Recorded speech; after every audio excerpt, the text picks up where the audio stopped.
Selamat pagi semua. Pagi. Kok kayak nggak ada orang? Selamat pagi semua. Pagi. Beri tepuk tangan dan berterima kasih kepada Bapak Ibu guru kalian yang tetap setia mengajar. Ya, karena ini gedung baru, jadi untuk SMA baru berapa minggu ya pakai ini ya? Sebulan. Baru 1 bulan, jadi masih belum 100% semuanya. Ya, tapi kita bersyukur pagi ini bisa beribadah bersama-sama. Tema kita hari ini, yang milih tema siapa ini? Bu Esther. Ibu Esther, wah kepala SMA kita ya. Pernah mendengar kata bullying, perhubungan? Pernah ya? Nah, kata-kata itu dari setan. Oke, kita baca dulu ayat pertama. Siapa kita? Seorang manusia tidak akan pernah bisa dijatuhkan harga dirinya. Seorang manusia nggak akan pernah bisa direndahkan martabatnya karena situasi atau karena kata-kata orang. Kita mulai dengan ayat ini. Kejadian 1 ayat 26. Semuanya baca ya. Siapa kita sesungguhnya? Ya. Udah? Baca sama-sama kalimat pertama kedua saja. Yang gak bawa Alkitab, lihat saudaramu yang di samping. Baca ya. Ayo jauh ribut. Udah, 1, 2, 3. Berfirmanlah Allah, baiklah kita menjadi manusia menurut gambar dan rupa. Stop dulu. Menurut firman ini, manusia itu seperti siapa? Seperti Tuhan. Oke. Kalau kita mendengar kata Tuhan, langsung muncul apa di benak kita? Kasih. Ayo, mendengar kata Tuhan muncul apa di benak kita? Kasih pengorbanan. Kasih pengorbanan. Jangan yang rohani, yang umum saja. Ayo, mendengar kata Tuhan. Seperti kita mendengar kata gubernur, bupati, presiden. Ayo, mendengar kata Tuhan muncul apa di pikiran kita? Berkuasa. Apalagi? Pencipta, hebat, penyelamat. Betul? Nah, ulangi lagi. Mendengar kata Tuhan muncul apa di benak kita? Jawab cepat. Penguasa, apalagi hebat. Nah, manusia itu, perhatikan ya, manusia itu serupa dan segambar dengan Tuhan. Betul? Yakin akan hal itu? Oke. Renungkan. Renungkan ya. Pernah mendengar kata nilai dan harga? Ya, coba. Nilai dan harga. Bedanya apa? Ayo, nilai dan harga, bedanya apa?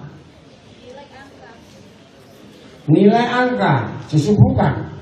Nilai itu bukan angka, harga itu yang angka. Makanya nilai itu kualitasnya. Nah, contoh, orang membeli sesuatu, mana yang lebih dipentingkan, nilainya atau harganya? Yang lebih dipentingkan ya? Nilainya atau harganya? Jelas nilainya. Kenapa? Harga mahal belum tentu nilainya bagus. Betul atau tidak? Siapa pernah salah pilih? Kelihatan bagus.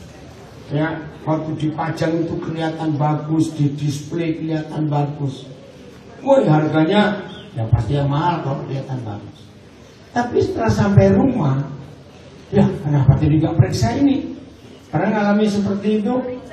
Nah, maka itu nilai itu jauh lebih penting daripada harga. Jelas? Nah, Memfani, ambilkan uang ini di depan. Dengar ya, mau beli ilustrasi. Ini harganya berapa? 100. Pintar semua, kok tahu? Dan di belakang kelihatan nggak? Berapa? Ada yang mau? Kalau mau dipotong kecil-kecil jadi semua ini ya. Oke. Nah dengar ya. Tolong salah seorang siapa ini? Siapa? Tunggu, salah seorang siswa. Siswa aja. Siapa namamu? Agnes. Ya, Agnes. Agnes ya. Agnes ini. Nilainya berapa? Apa harganya berapa ini? 100. Oke. Sekarang kamu masukkan buang ini ke air sana. Kamu begini. Ya. Dengar dulu lihat ya. Masukkan ke air situ. Udah, injak-injak. Udah, bawa ke sini. Kotor nggak? Ditanya, kotor tidak? Tidak. Kotor. Tapi nilainya tetap 100.000 atau kurang? Oh benar. Yakin? Yakin. Walaupun sudah dibuang ke air yang kotor, sudah diinjak-injak oleh Agnes, masih bisa dipakai belanja? Betul? Bisa beli apa ini? Harus beli pinang. Masih bisa dipakai belanja? Betul? Nah, berarti. Kalau ada orang mengatakan yang jelek tentang dirimu, misalnya kamu kok pesek? Terus apa komentarmu? Ya kamu ambil deh.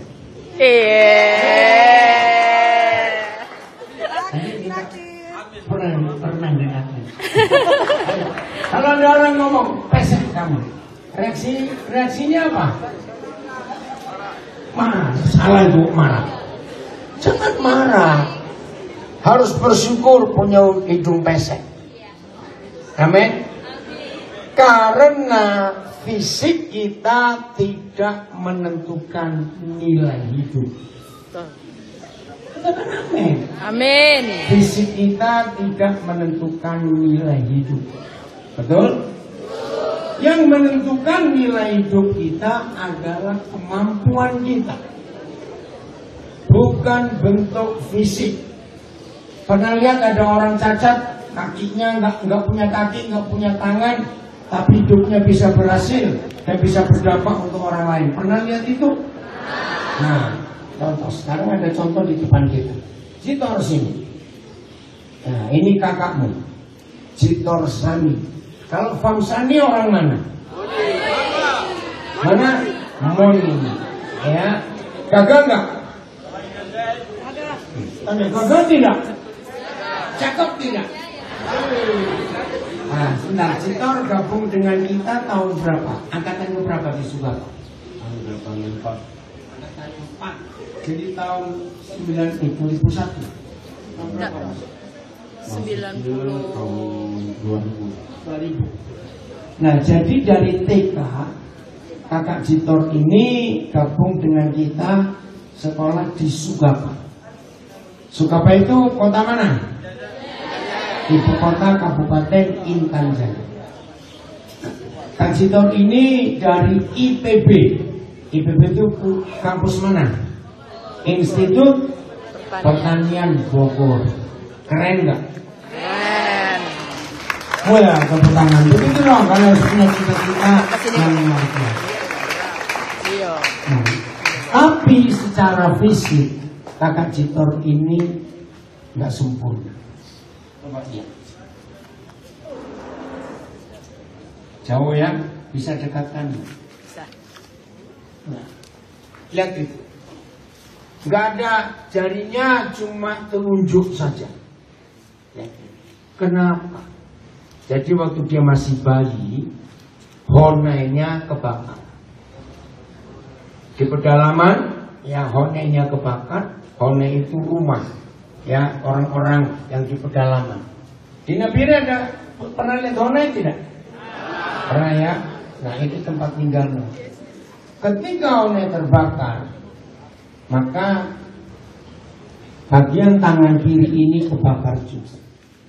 Karena di pedalaman tidak ada fasilitas kesehatan yang memadai, lalu dengan cepat saja orang tuanya membungkus tangan yang terbakar ini dengan daun. Daun kayu daun apa? Tapi pakai daun sih. Maksudnya baik orang tuanya supaya cepat sembuh.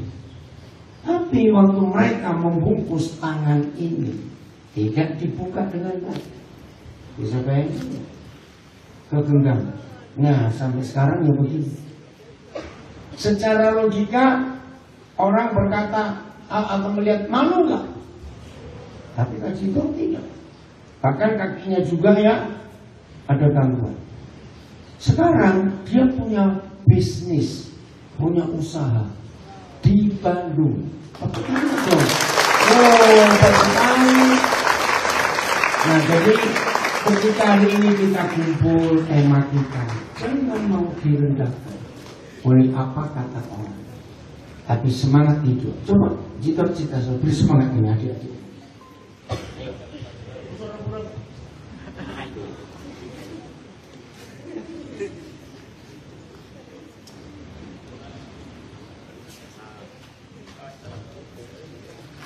Selamat pagi.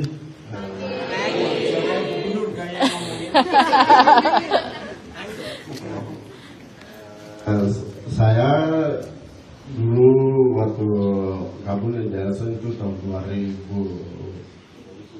Kemudian tahun 2000, terus 2001 itu sudah masuk ke sini, SD, SMP, SMA.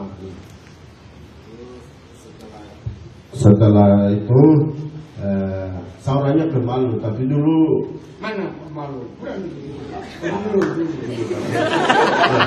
Jadi dulu saya belajar juga waktu zamannya Ibu Hana itu dulu saya sempat jadi ketua OSIS juga. Dan di SMA. Setelah itu saksinya ada Pak Rika belum ada. Setelah itu saya pergi kuliah di IPB, terus di sana itu namanya orang timur, jadi saya tuh paling malu kalau gabung dengan teman-teman gitu. Terus di situ ada punya kakak kelas, itu kakak Roni yang selalu kasih ingat, jangan pernah malu, jangan ini. Sambil tapi tetap sama malu, ini juga tidak. Ini setiap pagi itu kamu harus berkaca, bilang berani. Jadi mulai dari situ saya mulai belajar sama kakak dia, sampai setiap kali ada kegiatan begitu tuh, ya kakak Wani itu libatkan di dalam, sampai sempat di Bogor sampai ikut teater jadi saya Bogor. Ikut teater kamu? Ikut. Baru tahu ini bapak ini. Wih, hebat. Kamu jadi apanya? Ikut teater? Dulu sempat main, terus setelah sudah pensiun kasih latihan anak-anak gitu. Setelah itu masuk kerja. Setelah kuliah masuk kerja, puji Tuhan sempat kerjanya itu di pertanian dulu.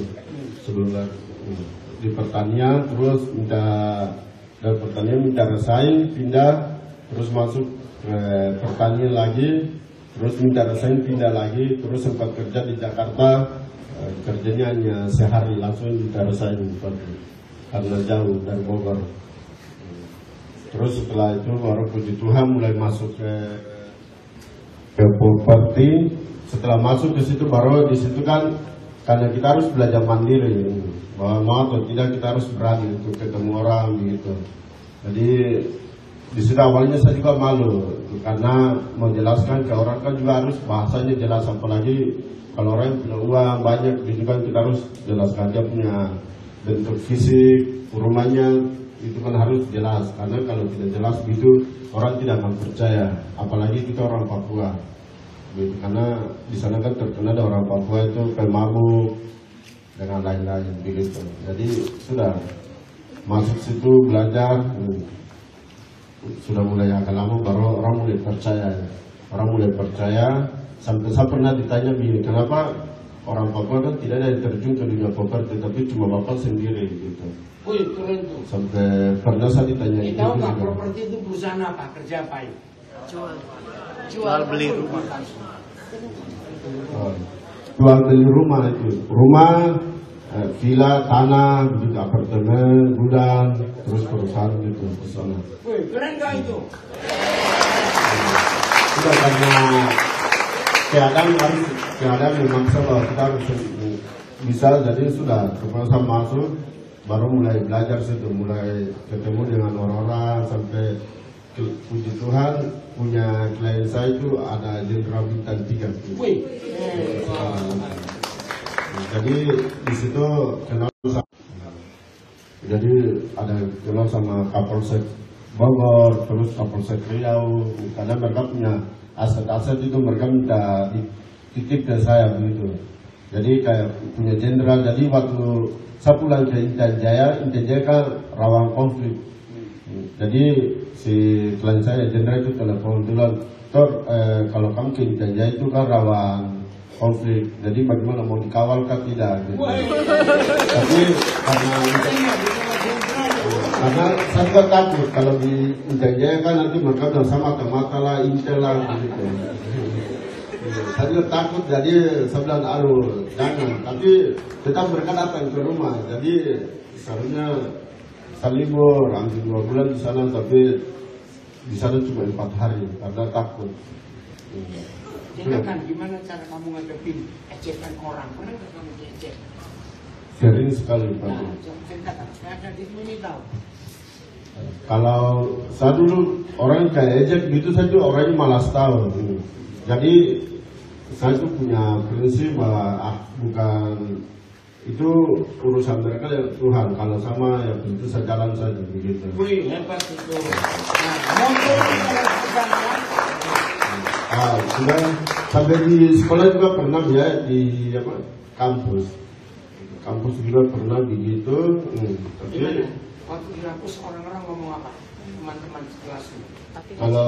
Kalau di kampus itu sampai dulu sampai di kampus juga saya di kampus dan di dunia kerja itu sampai teman-teman udah bilang, wah ini orang ini ngomong juga tidak jelas, apa yang dia mau jelaskan ke orang-orang begitu, karena bicarakan orang udah, ku bicara itu ada kumur bahasa, baru apa yang ku mau tawar ke klien-klien begitu. Tapi pas dia bilang begitu, saya jualan dan puji Tuhan itu saya masuk 6 besar di Bogor. Wow. Ibu Ana mana Ibu Ana? Tadi ada. Iya Pak Richard. Coba cerita kenapa berani ngangkat dia jadi ketua OSIS waktu itu? Ayo. Ya. Ingin tahu nggak alasannya? Waktu itu Ibu Ana kepala sekolah. Kenapa bisa berani ngangkat Citor jadi kepala sekolah? Bisa nggak?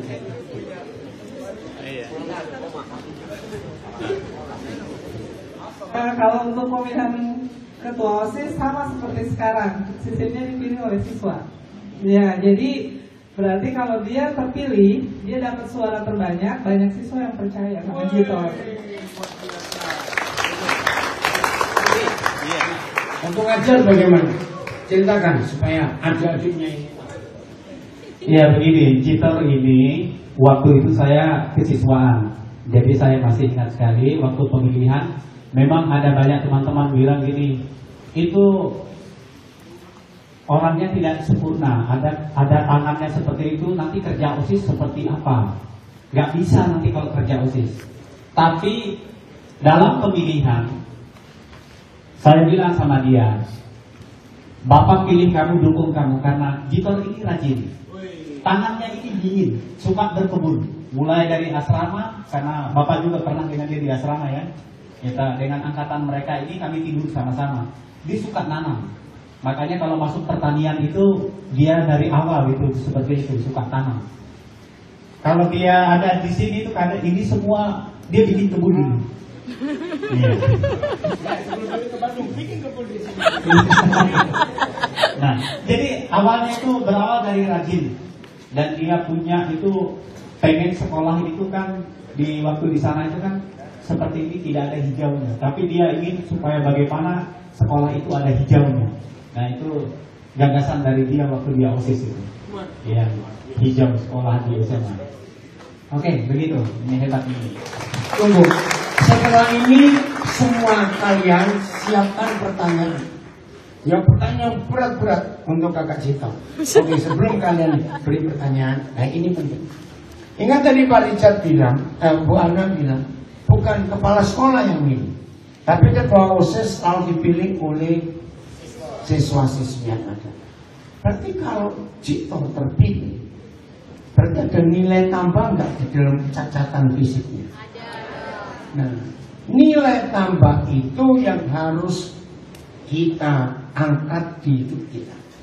Pak Rizal tadi bilang Cito ini rajin, tangannya dingin, dan itu luar biasa. Maaf ya, maaf. Saya beri contoh begini. Ada seorang siswi cantik sekali. Waduh, sudah. Maaf. Tapi dia malas. Dia sombong. Beda nggak dengan yang maaf cacat, tapi rajin. Nah, nilai itu kalian temukan. Begitu pula ada siswa cakep, gagah, tapi kata-katanya kasar, nggak sopan kepada guru. Nilainya apa? Maka itu temukan sebuah nilai di hidup kita semua. Kalau saya katakan semiskin-miskinnya orang miskin, tetap punya harga diri nggak?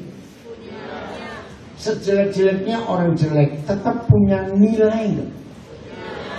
Betul? Secacat-cacatnya orang cacat, tetap ada sesuatu nggak yang berharga di hidupnya? Nah, itu yang harus ada.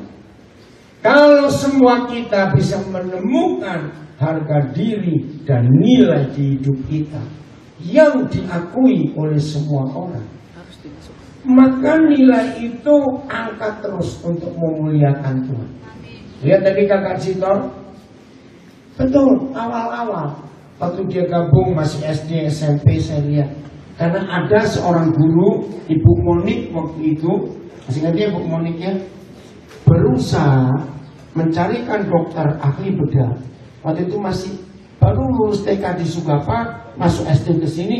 Ibu Monik ini berusaha mencari dokter ahli bedah. Karena ketika diperiksa di dokter di Nabire, sebetulnya jari-jari di dalamnya itu masih hidup, karena masih bisa gerak-gerak. Nah, dokter Nabire bilang ini kalau ada ahli bedah yang tepat, bedah plastik, ya, maka kulit luar yang sudah terlanjur membungkus jari-jari itu bisa dibuka dan jarinya bisa normal. Tapi nggak tahu bagaimana kok tidak berhasil ya waktu itu. Nah, awal-awal saya juga dengar kalau dia bicara itu orang bilang kumur-kumur tadi. Tapi bayangkan, dia bisa kuliah di Institut Pertanian Bogor, dia bisa beli jual beli properti, dan pelanggannya gender lagi. Keren nggak? Berarti mereka melihat sesuatu yang lebih nggak di hidup Kak Cito. Nah, temukan itu, ya, supaya semua kita tidak bisa direndahkan oleh apapun. Ingat tadi uang tadi, misalnya maaf, uang 100.000 itu jatuh ke dalam BC, nilainya berubah tidak? Tetap 100.000. Maka itu kalau ada orang mengejek kita, mengatakan yang jahat tentang kita, nggak usah marah. Oke, saya beri ilustrasi lagi. Ya, siapin pertanyaan habis. Suatu kali ada di antara kita lagi berdiri tunggu angkot, tunggu taksi, atau tunggu orang tua jemput misalnya. Atau ada orang lewat di depan kita. Kita nggak kenal orang itu. Atau orang itu mulai ke kita, anjing kamu, marah tidak? Salah. Ngapain marah? Harusnya kalau ada orang ngomong begitu, tanya maaf, anjingnya yang mana? Loh, betul tidak? Nah, sekarang saya tunjukkan. Anjing beneran, kita katakan anjing kamu, reaksinya apa? Cuman Nggak mungkin hukum, nggak ngerti kok. Nah, ayo ini contoh kecil saja. Anjing asli dikatakan anjing tidak marah, karena dia bukan anjing marah. Ngerti maksudnya? Jadi yang bodoh anjing asli atau anjing yang enggak? Bukan anjing. Nah, itu contoh kecil. Maka itu hidup kita tidak ditentukan oleh apa kata orang. Lu mau ngamen yang lain ulangi. Hidup kita tidak boleh ditentukan oleh apa kata orang. Hidup kita harus ditentukan oleh apa kata Tuhan. Apa kata Tuhan tentang kita? Berharga. Kita ini bagaimana? Berharga. Nilai kita Berharga. berharga, serupa dan segambar dengan Tuhan. Ingat itu. Penampilan fisik kita tidak boleh menentukan harga diri kita. Contoh lain lagi. Ada yang punya perhiasan emas misalnya, cincin, anting atau apa. Satu kali jatuh di jalan dan kelindas mobil, dia tetap emas atau bukan? Ya sudah. Satu kali dia jatuh, maaf ini, kekotoran anjing, dia tetap emas bukan? Maka itu hidup tidak ditentukan oleh apa kata orang. Setuju? Oke. 2 orang yang mau tanya tentang Kak Cito, cepat. Ayo, angkat tangan ini. Pak Richard akan berikan mikrofonnya, cepat. Ada yang mau tanya? Ayo. Siapa? Coba jangan lama-lama. Tanyakan dong, supaya kalian tahu bagaimana pengalaman Kak Cito. Paling ada yang tanya. Iya, silakan kamu jawab. Ya, lupa. Maju sini. Ya, maju aja. Udah maju aja. Tanya Kak, bagaimana cara Kakak untuk masuk IPB?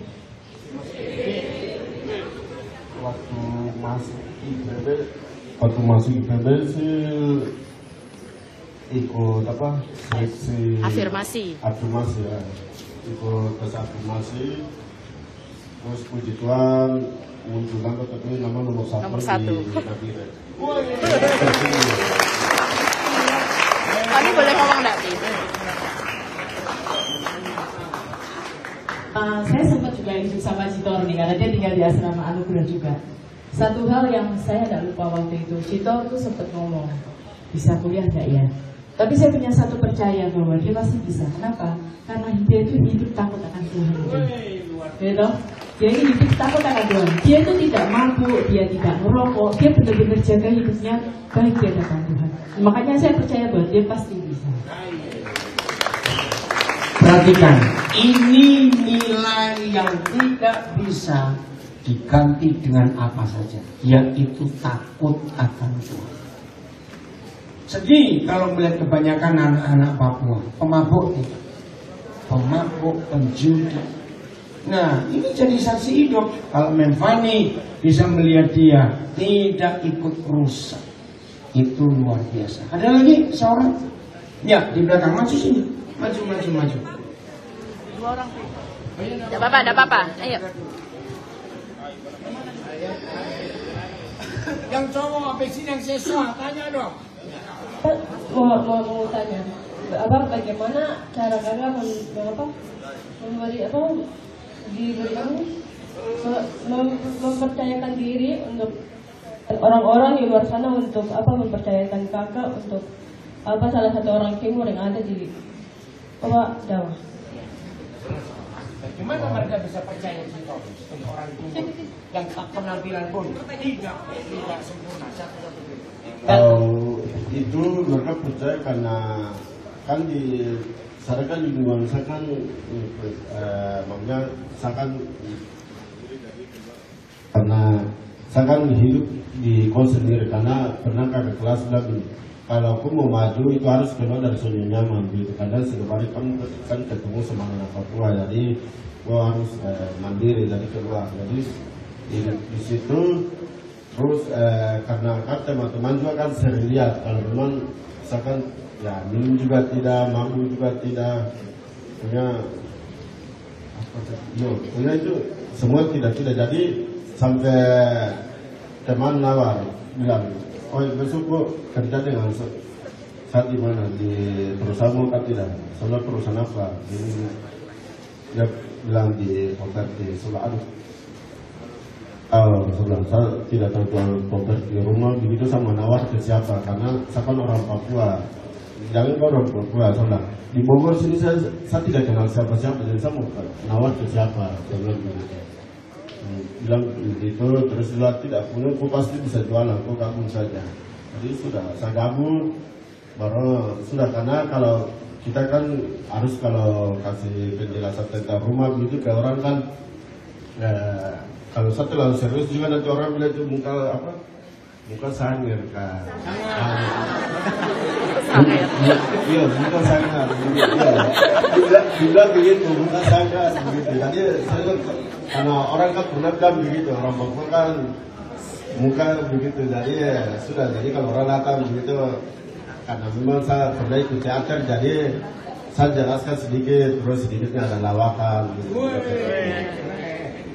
Iya, oke ya. Saya tambahkan, ini pertanyaan bagus. Yang tanya anak Papua, sadar diri. Bagaimana? Nah ini nilai tambahnya Jitor itu dia berani. Ada nilai lebih. Takut akan Tuhan itu membuat penampilan itu berbeda. Tidak bisa dinilai karena jam tangan, karena dia pakai jas.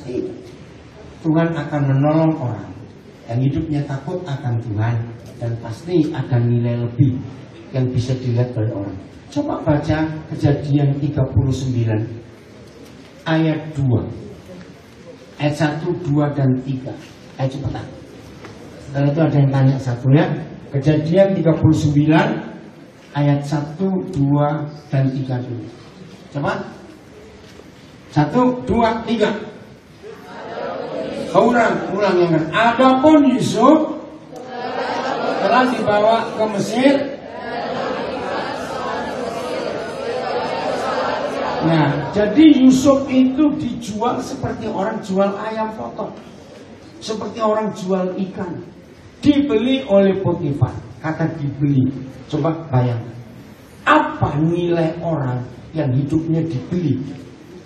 Ada nilainya enggak? Enggak ada. Dibeli. Catat ini. Yusuf seperti itu. Dibeli. Hancur enggak hidupnya?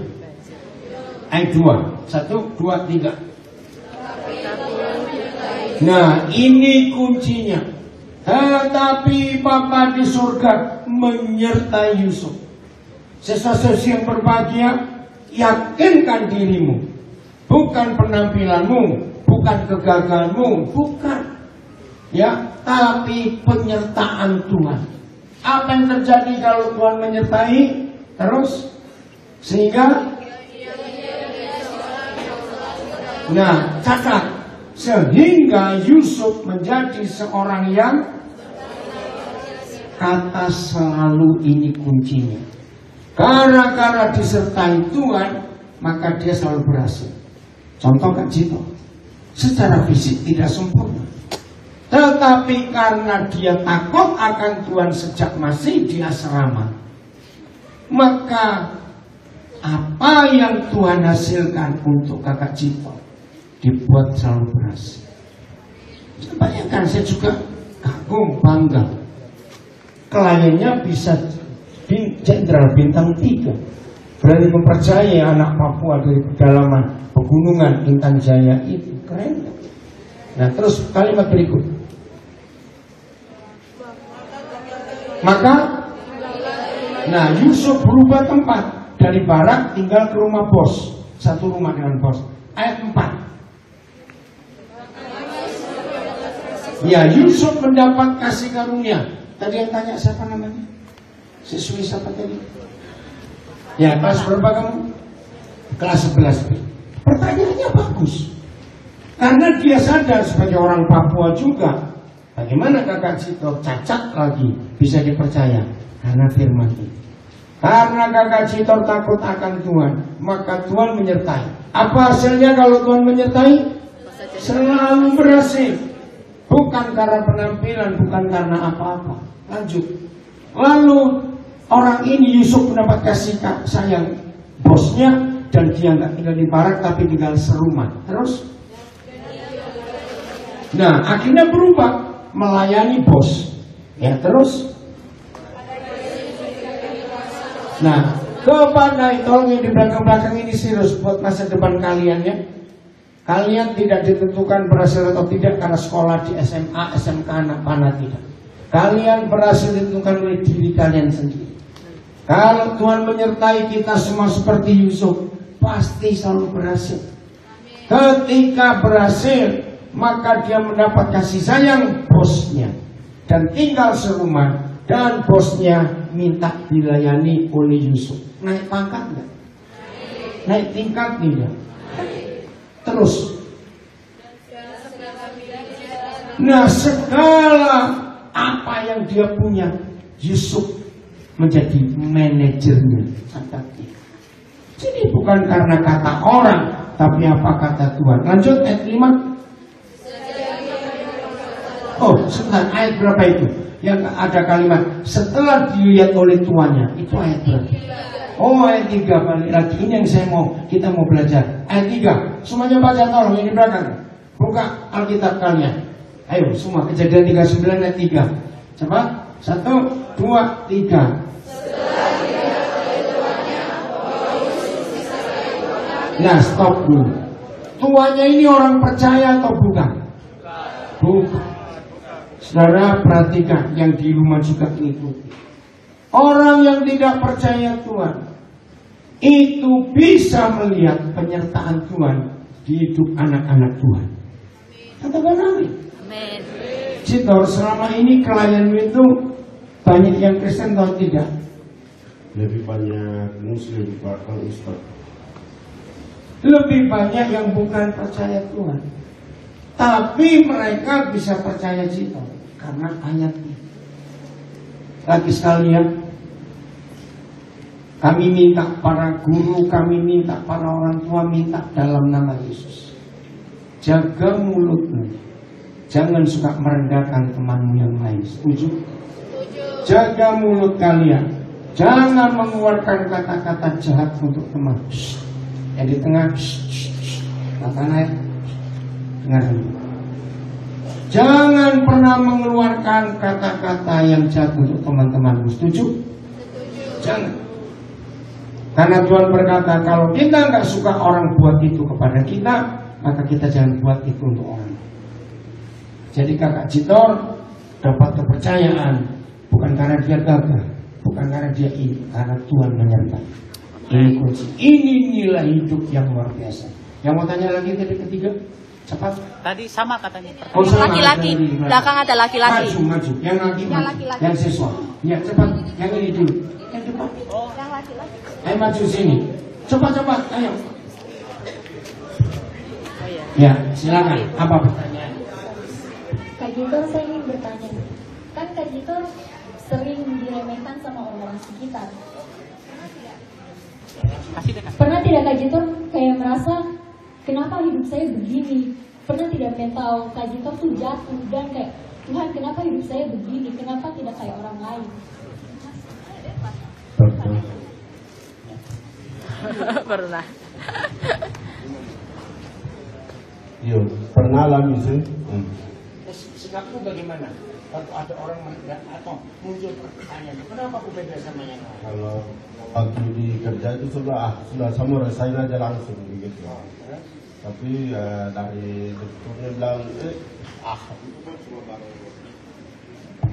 itu cuma baru aku mau melangkah langsung aku mau mundur, itu bagaimana? Harus maju saja. Itu tidak usah dengar kata-kata orang, harus percaya diri. Jadi punya mentor, ya tepuk tangan dong. Ini luar biasa. Harus punya mentor yang mendorong. Dan ternyata mentor direkturnya luar biasa. Direkturnya orang apa? Orang Chinese. Orang Chinese. Ya. Jadi ada kalian punya mentor. Nah, bapak ibu guru kalian itu mentor. Oke, lanjut pertanyaan berikut. Oh, tunggu di sini yang mau tanya. Nggak, semua mau tanya sekarang. Apakah kakak Jitor pernah berhubungan dengan? Yang di rumah nggak jelas. Ini istilah kami pernah baku pukul tidak? Berantem. Berkelahi tidak? Pernah adik. Pernah. Di mana itu?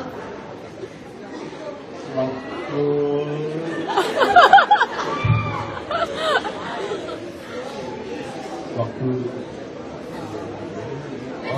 waktu di sekolah tapi SD. Oh, SD. Ayo yang lain, cepat. Apa yang memotivasi kakak sampai kakak bisa bertani sampai saat ini? Apa motivasi? Kalau sampai bisa bertahan seperti ini, kalau saya punya apa ya, prinsip, saya punya prinsip ya, kalau saya itu saya kan orangnya kan malas tahu dengan kata-kata orang. Jadi apa yang saya jalan saya benar ya sudah itu yang saya.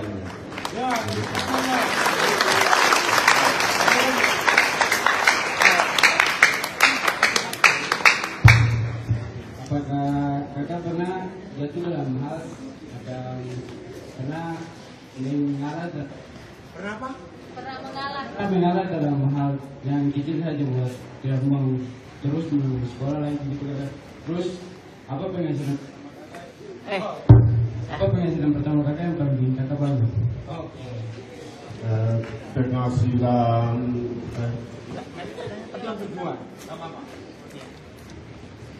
Yang pertama apa tadi? Keluar dari sekolah. Pernah. Mau mundur. Niat mundur kayaknya tidak pernah karena sudah ini semua sama yayasan jadi sekolah saja.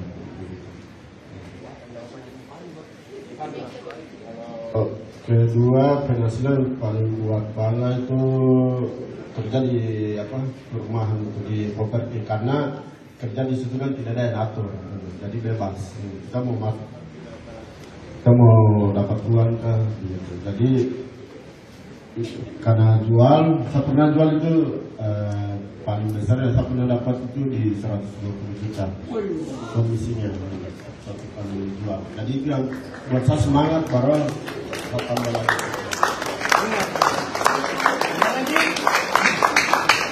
Orang lagi makanya tidak ada. Nathan. Oh, ada. Nathan maju. Orang Makassar. Kak Gitar sama tanya, waktu di Semakam pernah lihat pergaulan yang buruk tuh, caranya Kak Gitar hindari itu bagaimana? Kalau cara hindari sih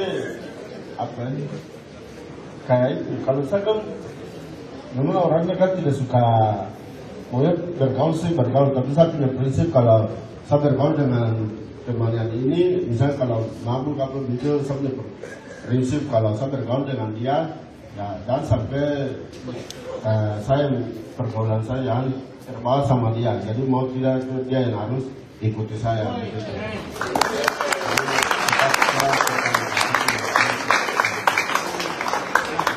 Dengar ya, Nathanael, terima kasih pertanyaanmu menyadarkan kita semua. 1 Korintus 15:33, baca. Ini ayat yang terakhir. 1 Korintus 15:33. Jadi bersyukur ya kakak Citor ada di antara kita hari ini, karena dia langsung cerita pengalaman. 1, 2, 3.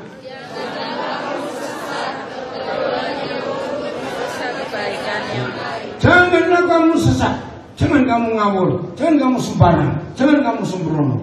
Pergaulan yang buruk merusak kebiasaan yang. Jadi kakak Citor juga pernah ada di lingkungan walaupun di sekolah Kristen ini ada yang tidak baik, tapi kak Citor tetap memilih yang benar. Karena gimana?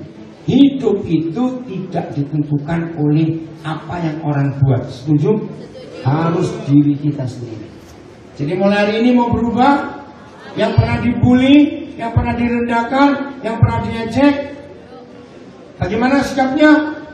Ampuni mereka. Lalu katakan kepada diri sendiri, aku ini serupa dan segambar dengan Tuhan. Amin. Ya, tepuk tangan. Mulai hari ini, setiap kali kita bercermin, ya, senyum, katakan, jelek-jelek begini serupa dengan Tuhan. Amin. Ulangi. Jelek-jelek begini serupa dengan Tuhan. Ngomong dong. 1, 2, 3. Jelek-jelek ini serupa dengan Tuhan. Nah, kalimat itu salah. Jelek itu kalau ada bandingannya. Tuhan menciptakan kita itu individu, nggak ada bandingannya. Jadi tidak ada kata jelek. Cakep dan cantik ini segambar dengan Tuhan. Ulangi kata itu. 1, 2, 3. Cakep dan cantik. Secakep saya, secantik saya, ini serupa dengan Tuhan. Secakep saya, secantik saya, serupa dengan Tuhan. Ngomong Cito.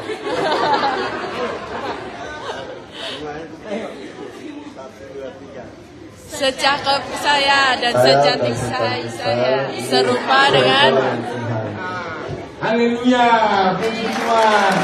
Jadi nilai hidup kita tidak ditentukan oleh apa kata orang. Ingat ilustrasi uang tadi. Mau jatuh ke WC, mau diinjak anjing, mau dilindas mobil, nilainya tetap sama.